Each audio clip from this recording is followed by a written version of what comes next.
Welcome to the Tucson Bitcoin podcast. Today, my guest is Julia Tourianski. She's back on the show, and we're talking, kind of a continuation of what we discussed last time as far as everything falling apart and how do you protect yourself from it. I think this is, a conversation I have a lot on the show, and it's just because it's apparent. Like, everything is extremely volatile right now, and it's time to be preparing for the inevitable of what's coming, of just more chaos, more disruption of our economy, more totalitarian policies. Like, just this week, they're the biggest or second biggest employer in Tucson decided to roll through vax mandates, and a lot of people are up in arms. But this is all stuff that we've seen coming, and this is why Bitcoin is probably one of the most important tools to have right now, as far as like being able to build economic power, to have savings that aren't being debased and controlled, and to have money that can't get confiscated and censored. Like, that's just where we're at, where that's kind of an inevitability. But yeah, no video for this one. Audio is kind of rough. I think Zoom was giving me some issues, but I hope you enjoy this conversation. Before we get into it, definitely go and check out my other show, Toxic Airwaves. Geese is my co-host, and we just have a lot of awesome conversations on there. It's a live show every Monday night at 5:30 Arizona time, where people can call in. They can argue with us like they did last week about whether it's worth going and lobbying politicians on Bitcoin laws or not. And we take the stance it's not. It's just a waste of time, because these people really don't care. It is what my personal opinion is. They have an agenda that they want to put through, and Bitcoin is a big obstacle for them, and they're going to fight it, and trying to lobby them is a waste of time. Like, I don't think that being free means asking permission. I think it's the exact opposite, and that we create change around getting as many intolerant people as possible to have powerful tools, and then they have to change their role. And so I'm pretty excited about this upcoming Toxic Airways episode. I think we're pretty fired up after last week. We went for like 3.5 hours. We're definitely not going to go that long this time, but yeah. And definitely go check out the Arizona Bitcoin Network on Meetup. We have some awesome meetups coming up that I'm really, really stoked about. And yeah, I hope you enjoy this episode.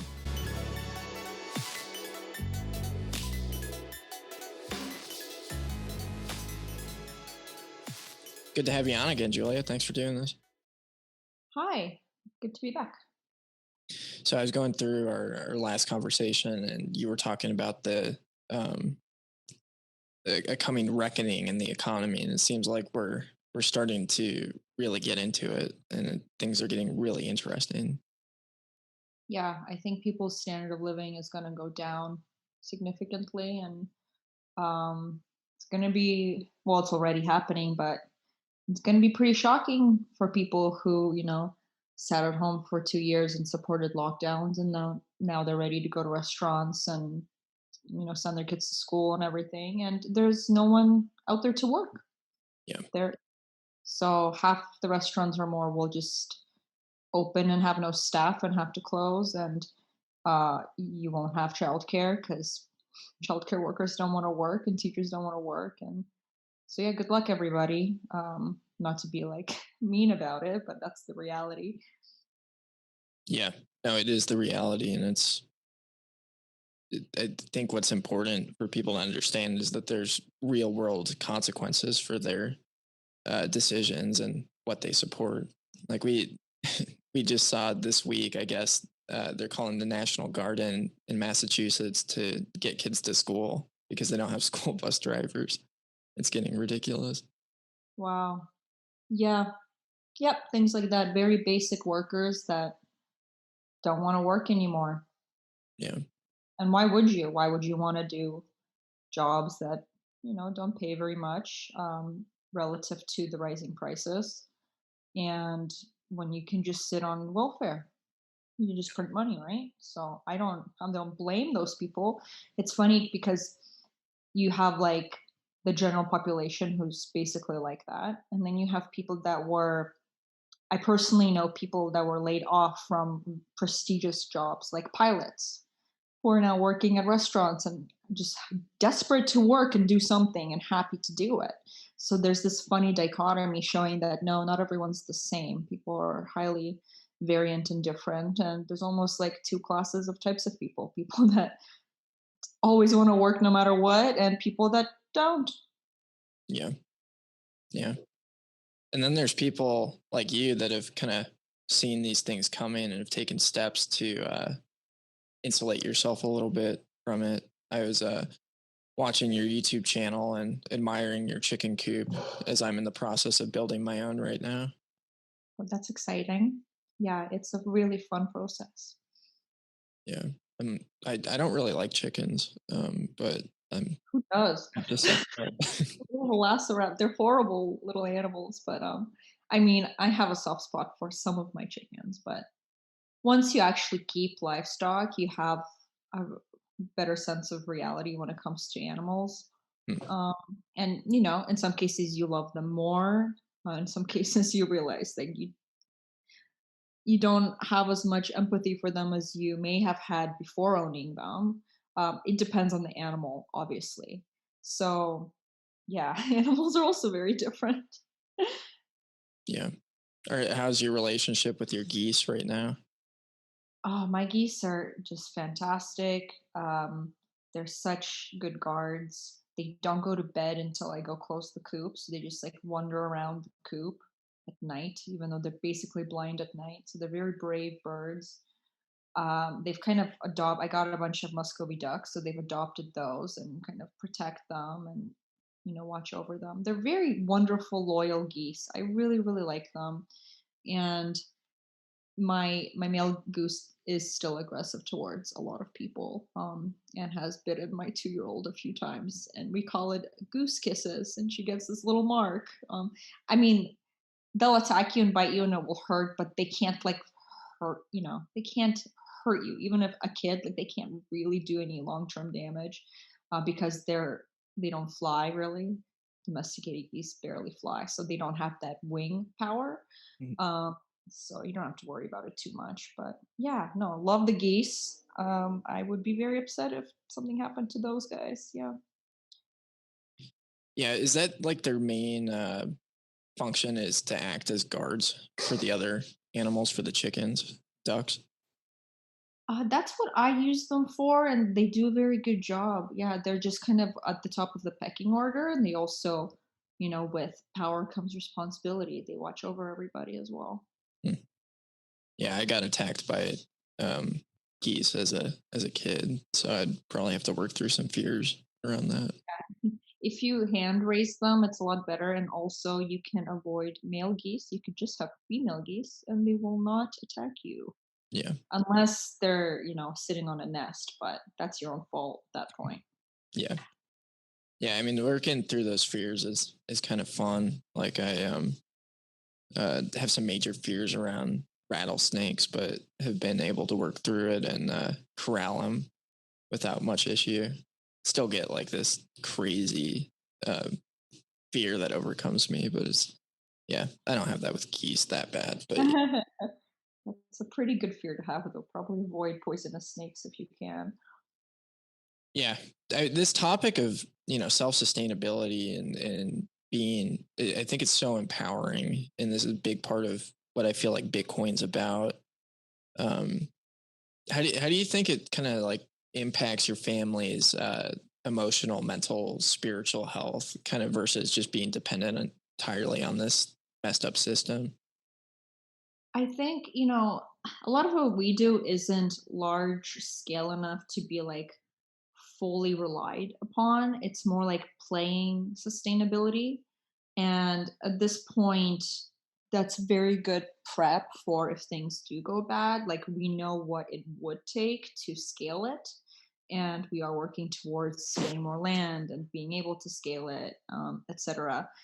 But it's kind of like we're doing a big test run. So there's if society like fully collapses, like my chicken coop probably won't save me. I'll have a little more food than other people, but you also have to defend that food, and there's a lot of things that are still very uncertain. Even if you like have a garden and have some animals, it's still depends where you are and if you have enough firepower and manpower to defend those things. And um, honestly, if you're really worried about a big collapse, like get into a way to store food because that's actually easier to defend. Mhm. But for the long run, I think learning those skills over the year, because the thing is, you can't just like start a farm and just like have it work and then you're self-sustainable. You have to practice and figure things out that you can't read in books. It's just a matter of experience. So anyone who's interested in being off the grid or whatever you want to call it, you do have to start somewhere. You can't just like abandon your life and in one season become a sustainable farmer or animal keeper. um, but yeah, try it, start small. And I would definitely recommend keeping animals as a sustainable thing versus like farming or having a garden, because that work is way harder and way less reliable. Animal keeping is a lot more reliable. And if you have animals like cattle or geese that just eat grass and you have the acreage, like you won't have to worry about where to get your animals food. With chickens, that's a problem. All the grocery stores are gone, all the feed stores are closed. So what are you feeding your chickens? They'll walk around, eat bugs to an extent, but chickens are a high protein animal. Like, to lay eggs every day, they'll just stop laying eggs and then you'll just eat your chickens. So there's those kinds of considerations. Like, and do you want to be giving, if you've stored up grain, you want to be feeding chickens grain so they could hopefully lay an egg that someone won't steal? So yeah, it's not the most simple solution. Yeah. Yeah, it's amazing how much there is to it, and I've experienced that with Bitcoin and running nodes, and looking at all the different types of software and wallets. Gone down that rabbit hole a little bit with 3D printing, and yeah, getting into this stuff. It's interesting because there's just so many factors that go into it, like whether or not the climate is suitable to grow certain things, and weather conditions and rainfall, and it's amazing. But it definitely like puts into perspective how complicated our economy and food delivery supply and stuff like that is. Puts it in a different light. Yeah, so we're getting to like peak clown world right now. I'm not sure if you followed the Met Gala or whatever that was called in New York with AOC and her stupid dress. Yeah, I saw that. I saw a good tweet that said, "My kids spend 8 hours a day in school wearing masks, and this is what these people are doing." Yeah. What's kind of your prediction for like the next 6 months to a year with the trajectory we're on with just all of this insanity? It really depends. There's, elections going on, and Canada rushed an election, and I think actually the Conservatives will win because Canadians are very passive aggressive, and they're gonna, grumble under their breath and not say anything, and then they'll vote how they actually feel. So I think they've taken it too far, too fast, and I think the Conservatives will win, and I think they will at least stop funding the vax passports and stop fear mongering as much. And I don't know if they will dial back immediately, but I also don't see them running on a platform of COVID fear like the liberals are. So I'm hoping for that political turnover, and that will at least de escalate the situation in Canada.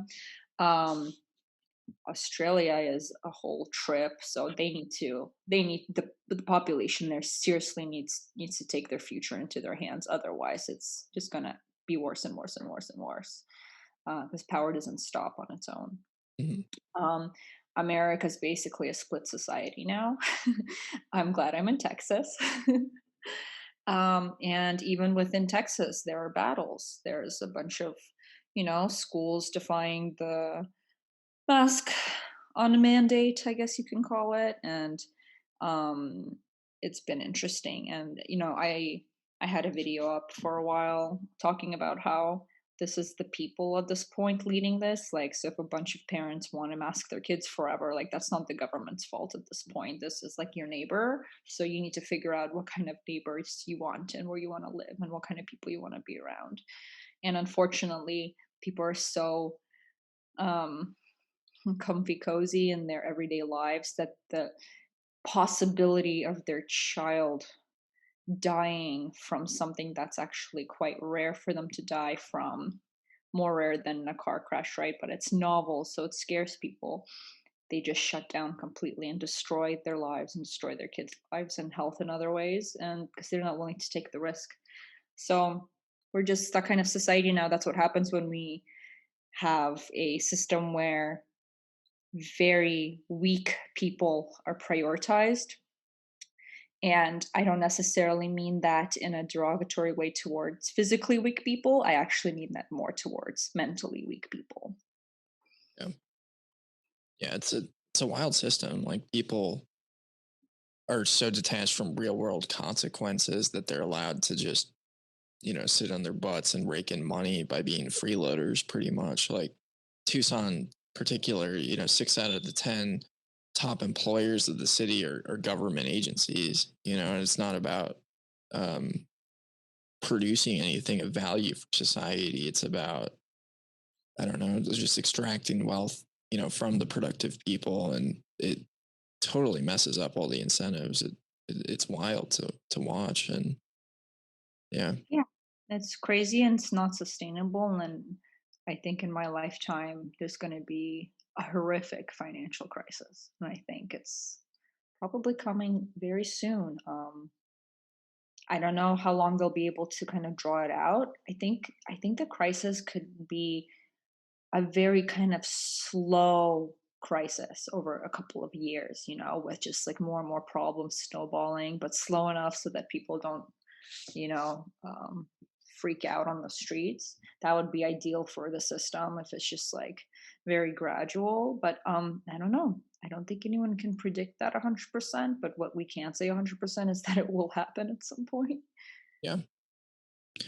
It would be ideal for the system. Do you think it'd also be ideal for average people to have a little bit more time to prepare, or do you think it would be better for there to just be a total collapse and then people would Um, adjust? I don't know. I think the people that like how much more time do people need? If people were not woken up 2 years ago, like I'm sorry, buddy, that's your problem at this point. Um, and then the people who don't have the resources to prepare, they're not going to have the resources to prepare now more than ever. Like it's worse now. So I don't know. A big reset and a big crash is gonna, it's gonna benefit those that were ready for it. And it might benefit but it might benefit the power structures even more because they know what's coming. Like the ones that are the ones that are really paying attention, they know it's coming. But the kind of political talking heads, they'll be destroyed. That'll be funny. Like, like look at Trudeau. Like he was so confident, and he, just print more money, forgive some debt, blah blah blah, and he will probably lose this election because he's a moron and he can't even get out of his tour bus without people throwing things at him. It's amazing to watch. Yeah, you can't act like a tyrant when you're actually a pussy. I think that's the that's the lesson for Trudeau. Yeah, he's like one of the worst of all. Throwing pebbles at me, please. I Yeah, will vaccinate you. yeah, he's a horrible actor too. Listening to him talk is just, it's Oh, ridiculous. that guy. Yeah, I just, everybody like I went through like huge black pill dark hole, and you really just have to laugh at all these people and all these things, and it's really hard to do when like your lives are impacted by it, right? Everyone's lives are impacted by other people. Like this is the libertarian issue. Like you can't, no, leave me alone doesn't work, dude. You will never be left alone ever. Your life is impacted by everyone else around you. So that philosophy is never going to happen. So yeah, it is unfortunate because like no matter how prepared you are, you're still affected by everyone else. And if everyone around you is isolating or panicked or full of fear all the time, and like your kids can't hang out with anybody, like that stuff affects you. It's awful. So this isn't an individual problem. This is a problem again of societal prioritizing of incredibly weak-minded people and giving them power and a voice. And I don't think people like that should have a voice because they're psychos. Yeah, what's kind of your vision of like stepping out of that and into a society that prioritizes strong-minded or strong-willed individuals? Well, once like once the economy actually goes to shit, like they won't be able to pay people. Like it's gonna happen. I think it's already inflating. Canada's inflated pretty bad. And once their monthly payments to people stop, like we were paying $2,000 a month for people, and that ends in the fall, and then people will have to apply for unemployment, which is slightly less, I believe. And some people won't get that. And then the people that do get it might not be able to pay their rent because rent is still steadily rising.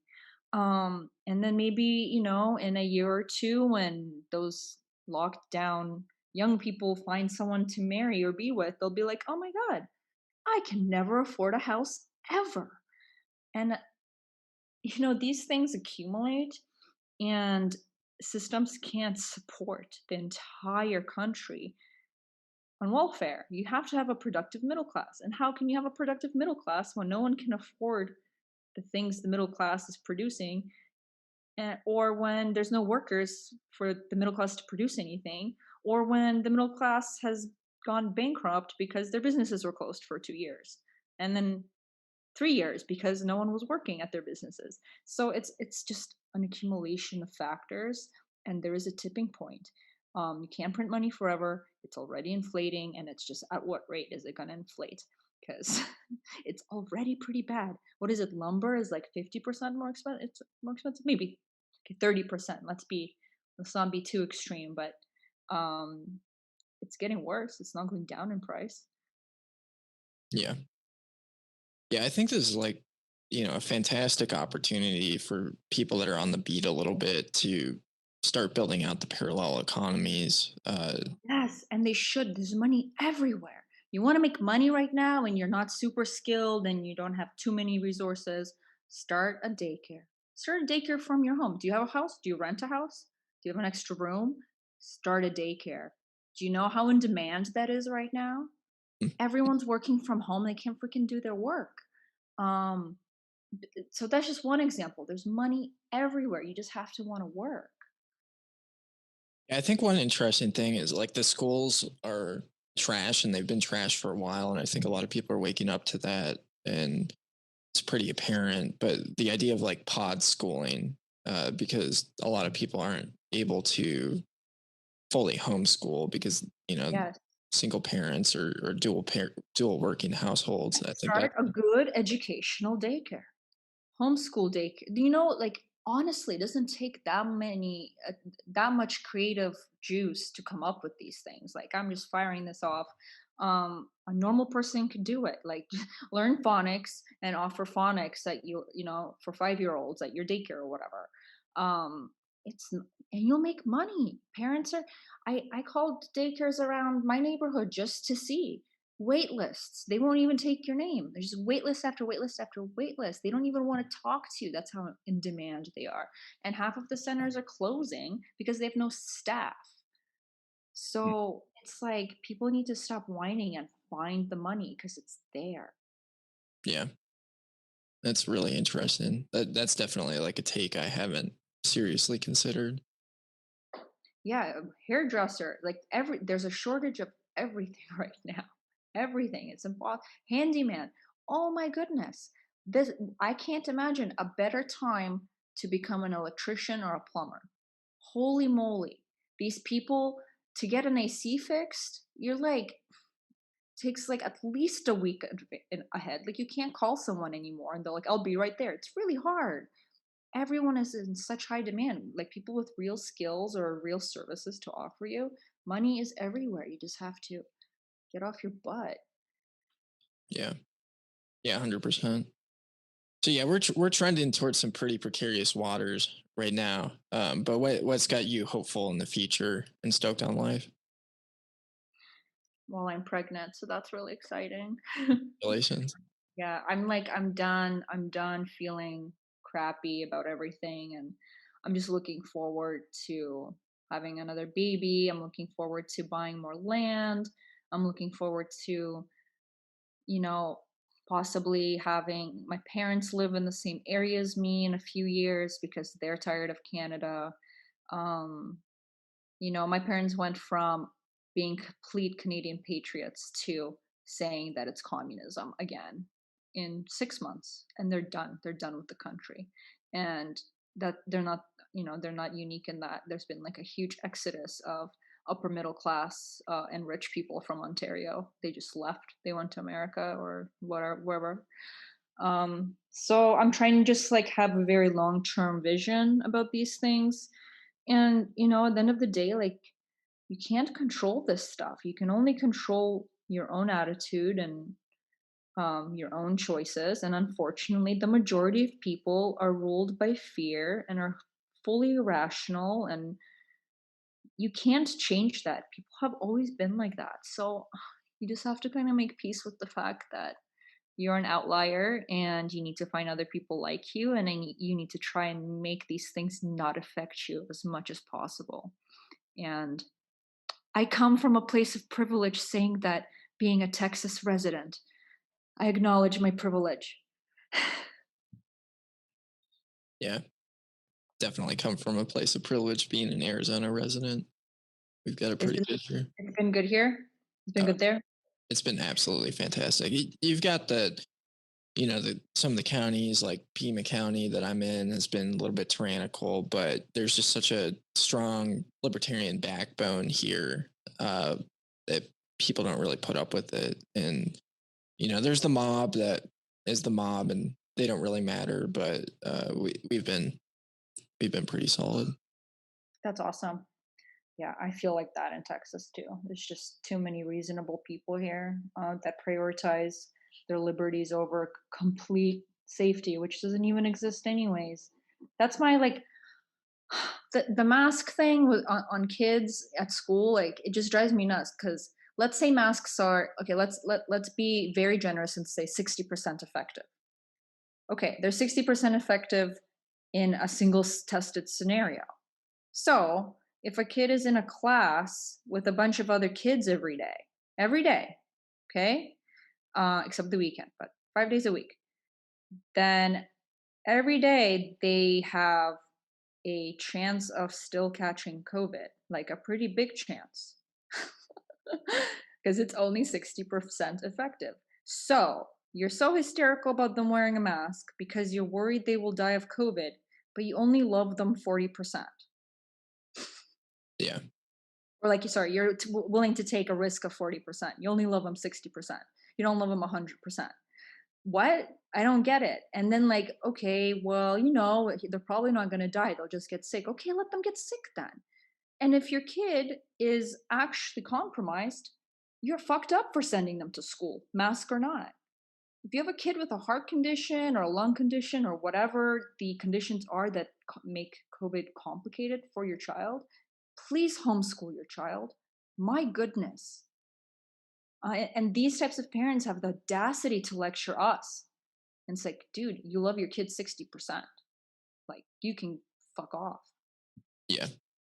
I think what it comes down to is the teachers' unions and the teacher. It's not about the kids. It's about the teachers feeling absolutely terrified and not. Well, I thought no, I thought that, but the situation in like in so my area in Texas is like pretty cool, and the schools here have not wanted to mask the kids. They've not wanted to. Two of the schools I know of actually had a policy against masks after trying them last year. They're following Abbott's orders and like happily. And this is private schools and public schools, okay? And it's the parents. It's not the teachers, it's the parents. The parents are writing in, the parents are dropping out, the parents are threatening to pull their kids, the parents are the hysterical ones. It's not the teachers in this case. I think in places like New York, it's kind of a unified thing. They're all just kind of on the same page. But here, no, it's the parents. Yeah, that's really interesting. That kind of goes back to what you were talking about is choosing who you want to surround yourself with, which Yeah, and these are and like honestly, you can't hide from these people anywhere. These are very Christian areas, very conservative areas. These I'm talking about two private Christian schools. One of them like a fundamentalist Christian school where they banned masks, and some of the parents, not all of them, some of the parents made a stink, and the school had to allow their kid to wear a mask, which is fine. If they want to put a mask on their kid, that's fine. That's their choice. But I'm just making a point here. It's the parents. yeah, Yeah, yeah, and the other one is a public school and it's very Christian, and they lost 50% of their attendance because they will not enforce masks. well, I think ultimately homeschooling is a great idea, and whatever it takes to get people out of the public school system is fantastic. But these are like some of these are charter schools and good schools. Like this is what I'm saying. These are good schools. These aren't like regular public schools. At the regular public school, you have no option. Like you either whatever they decide and stuff. Um, but these are good schools with mostly good people, and still enough of them are so terrified that they want to do this stuff. So I don't know. It's just like a flip side because I think a lot of us like to dismiss it and be like, oh, it's the teachers suck and the structures are making these enforcements. But I think this says something else about human nature. Yeah, yeah, definitely. It's that's something that I've been like why I think Bitcoin is such a powerful tool is we see the mob culture and people getting censored and getting their thing shut. It's like the same attitude where it's just a small minority can go and figure out which bank you're using or payment processor and go after them and get you censored. And utilizing Bitcoin insulates you so much from that. And I saw a story. There was a 16-year-old kid that died of from the vaccine. Apparently, I didn't read it, so I can't corroborate or say that it is real. But I was seeing some tweets about it that apparently GoFundMe took down this guy's fundraiser. After his kid died, and just blew my mind. It's like, here you go. Yeah, When is can't this? go against the narrative. Can't do it. Yeah, if he said that he died of COVID, he would have raised $1 million or whatever. But and it's very sad because it is so politicized, and there's been tragedy on both sides. Like young people have died from COVID, and young people have died from vaccine complications, and no one wants to be honest about anything, and it just makes me very sad. But you know what? These things are adding up, and I mean, we saw like what Nicki Minaj tweet about her cousin losing his testicles or like his procreative abilities because of the vaccine, and regular people are going to hear enough stories to make them question the narrative. And um, whatever people think of vaccines, I don't know anyone damaged from a polio vaccine. And everyone get like you can make the argument if you get enough, well, yes, but I don't know anyone who got one shot of a polio vaccine and got damaged. I don't know anybody. I personally know 50% of the people that are vaccinated of my personal acquaintances and friends. 50% of those people have had significant adverse effects, permanent significant damage, um, or yes, 50% of those. And then now about 80% of the people I know who are vaccinated have gotten COVID with symptoms. And That's fine. They probably would have had worse symptoms if they weren't vaccinated. I'm not, I actually think the vaccine works to an extent. I don't think it works for super old people. I don't think it works for very immunocompromised people. I think it works for reasonably old people and it helps them not die. That's what I think. But I'm just saying, I can kind of make a judgment after watching everything and having enough personal friendships and relationships, and I don't need to look at statistics. I don't need to judge between those things. I can pull from, because I don't trust it, honestly. I don't trust the reporting. I don't trust any of the statistics or anything. I'm looking at my friends and family and I'm seeing with my own eyes, are they having adverse effects? Are they dying from COVID? Are they getting symptoms after they're vaccinated? Etc. And my opinion hasn't been drastically changed by what I've seen in my, like, with my own two eyes, and it's quite vastly different than what they're reporting. Yeah. Yeah. 100%. I mean, a really good baseline is just to know that the government lies about everything and that they're not really trusted authority for either morals or information. Yeah, people like to keep their jobs and their money, so they're gonna lie. Yeah. Yeah. And I think this is an incredibly powerful time or important time to not comply with that nonsense. Um, Yeah, I mean, my advice to people and friends who are being coerced right now, especially in Canada, like all the universities are coercing people to get vaccinated. And I'm like, you know, if you feel a vaccination will help you, let's say you're around old people all the time or something, or you have whatever the reason is, then do it. It's your choice. But please don't get coerced into it because that's horrible. You will lose your dignity. If something happens to you, you will feel a lot of resentment and hatred, and really weigh those factors. Like, would you rather take the risk? Like, you're hesitant for a reason, so like write that reason out and see, if you have a valid reason to be hesitant or not. And if it is valid, don't be coerced into doing a medical thing that you don't want to do. That is your right. I don't care what government or doctor says otherwise. It is your right, it's your body. And you can't have it both ways, especially in Canada. You can't abort a baby at 9 months, but not be able to say no to a vaccine. Sorry, Canada. yeah. And I think for me, it brings to light like there's so many things like this that are just so wrong, like the mass surveillance, the financial surveillance. So like Biden's trying to push through this thing to have banks report every transaction over like $600 or something like that. The Uh, cash reporting. it'll just add to the collapse. Yeah. It'll It's just add to the collapse. yeah.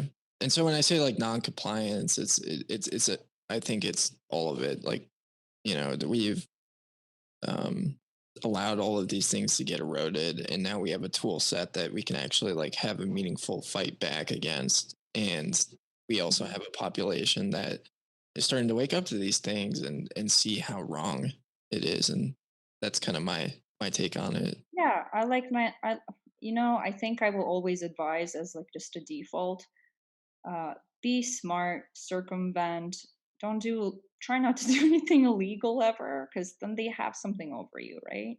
And, make them irrelevant, whether it's slowly getting off the grid, whether it's having alternate forms of um, monetary value, stores of value, such as Bitcoin. Not going to shill anything else. Property, Bitcoin, storable foods, things like that. Skills, tradable skills. Always good stuff. So make them irrelevant. And I know it can be really hard because people are trapped in jobs and situations and people depend on them. And again, coming from a place of privilege in Texas where we're not being coerced to do anything, um, a lot of people are, and they have to make really big personal judgment calls. And it's really hard when a lot of the population isn't willing to do that. It's hard to do it by yourself. And it's kind of irrelevant when you just do it by yourself. You need to hopefully do it in union with your community, and there needs to be a chain effect. And the media is making that really hard right now. Yeah. Yeah, 100%. Well, I really appreciate Well, you coming on. yeah, this was great. Yeah, sorry not to stay on longer. Had a long day today, but hope to be back soon enough. Yep. And that's super exciting to hear that you're pregnant again. Thank you. Congratulations. Yeah, let's do something before the third baby comes. Otherwise, I'll be indisposed for a while. Sounds good. That was a lot of fun talking with Julia. Big thank you to her for coming on, and it was awesome to meet her at the Guns and Bitcoin conference. And she gave a great presentation, just talking about the philosophy of Bitcoin and, why all of this FUD about, the energy usage is stupid and whatever. I mean, it's just so ridiculous. Like these people that lobby these attacks are just so lazy and so stupid, and I guess they've just gotten away with it because you have a lot of people that aren't paying attention who just kind of suck it up, and I think that's how it still is. But yeah, it seems like we're living in a time where if you fail to question and you fail to adapt, you're also going to fail to really succeed, or maybe even survive at worst cases. But yeah, I mean, Bitcoin's so empowering. I talked about it a little bit in the intro and throughout this episode. But yeah, I mean, we're just uncancelable at this point, and you can live and really have this freedom in a time that's so tumultuous, and it's just wonderful. But yeah, anyways, I hope you enjoyed this episode. Check out our other show, Toxic Airwaves. It's a really fun one happening Monday nights at 5:30 Arizona time. And yeah, have a good one.